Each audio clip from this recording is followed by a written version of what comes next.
Guys welcome back to channel. Riyas Saleem, പിന്നെ Marina Michael, പിന്നെ നമ്മുടെ അഖിൽ മരാറിനെ കുറിച്ചിട്ടാണ് ഞാൻ പറയാൻ വന്നിട്ടുള്ള. പലർക്കും നമസ്കാരം ഗൈസ്. റിയാസ് സലീം എന്ന് പറയുന്ന വ്യക്തി ഒരു മാപ്പ് അപേക്ഷിച്ചിരിക്കുകയാണ് നമ്മുടെ അടുത്ത്. അത് ഒരു മാപ്പായിട്ട് എനിക്ക് കണക്കാക്കാൻ പറ്റില്ല. ഒരു കുറിപ്പുമാരിയാണ് ഒരു ഇറക്കി വിട്ടിട്ടുള്ളത്. ഈ ഒരു വ്യക്തി മാപ്പ് അപേക്ഷിക്കുകയാണെങ്കിൽ നേരിട്ട് വന്ന് ലൈവിലൂടെ പറയുന്നതായിരിക്കും ബെറ്റർ എന്നാണ് എനിക്ക് തോന്നാനുള്ള കാര്യം. ഇത്രയും അനാവശ്യങ്ങൾ പറയേണ്ട കാര്യമുണ്ടായിരുന്നു എന്നുള്ളത് റിയാസ് സലീമിന് ഒന്ന് ചിന്തിച്ച് നോക്കിയാൽ മനസ്സിലാകും. പിന്നെ നമ്മുടെ ഇപ്പോൾ മറീന മൈക്കിളും ഇതേമാതിരിയായിരുന്നു ഒരു ഡിഫൻസ് ഇറക്കി വിട്ടിട്ടുള്ളത്. അത് സോഷ്യൽ മീഡിയയിൽ വന്നിട്ടായിരുന്നു പറഞ്ഞിട്ടുള്ളത്.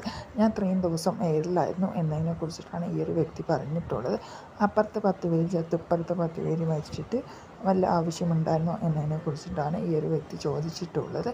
അതൊക്കെ നമ്മുടെ സിവിലിയൻസ് ആയിട്ടുള്ള ഉദ്യോഗസ്ഥർ കൊടുക്കേണ്ട മാതിരി കൊടുത്തിട്ടുണ്ട് പണികൾ.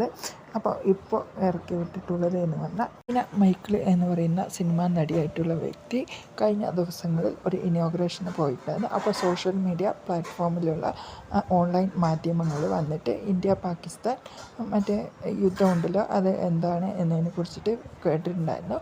അവിടെ എനിക്ക് കുറച്ച്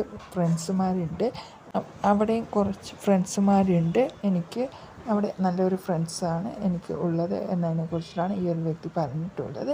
അത് കഴിഞ്ഞിട്ടാണ് ഇവിടെ 10 പേര് മരിച്ച് അവിടെയും 10 പേര് മരിച്ച് വെറുതെ എന്തിനാണ് ഒരു യുദ്ധത്തിലേക്ക് പോകുന്നത് എന്നതിനെ കുറിച്ചിട്ടാണ് ഈ ഒരു വ്യക്തി പറഞ്ഞിട്ടുള്ളത്. ഈ ഒരു വ്യക്തി ഇപ്പോൾ എയറിലാണ് ഇപ്പോൾ നിൽക്കുന്നത്. ഇതിന് ഡിഫൻസായിട്ട് ഈ ഒരു വ്യക്തി ഒരു വീഡിയോ ഇറക്കി വിട്ടിട്ടുണ്ട്. നമ്മൾ അവിടെ പോയിട്ട് ഒരു കുഞ്ഞിനെ പോലും തൊട്ടിട്ടില്ല. അവിടെ ഭീകരവാദികളെ ആണ് നമ്മൾ തച്ചുടച്ചിട്ടുള്ളത്. ഭീകരവാദത്തിനെതിരെയാണ് നമ്മൾ നിൽക്കുന്നത്. ഡൊണാൾഡ് ട്രംപായിട്ടുള്ള വ്യക്തിയാണ് ഇന്ത്യക്കും പാകിസ്ഥാനും യുദ്ധം വേണ്ട എന്നതിനെക്കുറിച്ച് തീരുമാനങ്ങൾ എടുക്കാൻ വേണ്ടി ചർച്ചകൾ നടത്തി എന്നാണ് ഈ ഒരു അഖിൽ മരാർ പറയുന്നത്. അതൊരു പറച്ചിൽ മാത്രമാണ്. ഈ ഒരു വ്യക്തി ഇപ്പോൾ എയറിലാണെങ്കിൽ അപ്പോൾ ഓപ്പറേഷൻ സിന്ദൂറിന് കഴിഞ്ഞിട്ട് നമ്മുടെ പ്രധാനമന്ത്രി അപ്രിഷ്യേറ്റ് ചെയ്യുകയാണ്. പട്ടാളക്കാരെ മുഴുവനായിട്ടും പോയി അപ്രിഷ്യേറ്റ് ചെയ്യാണ്. അപ്പോൾ കര നാവികസേനയുടെ അധികാരികളെ കണ്ട് ഈ ഒരു അപ്രിഷ്യേറ്റ് നടത്തുകയാണ്.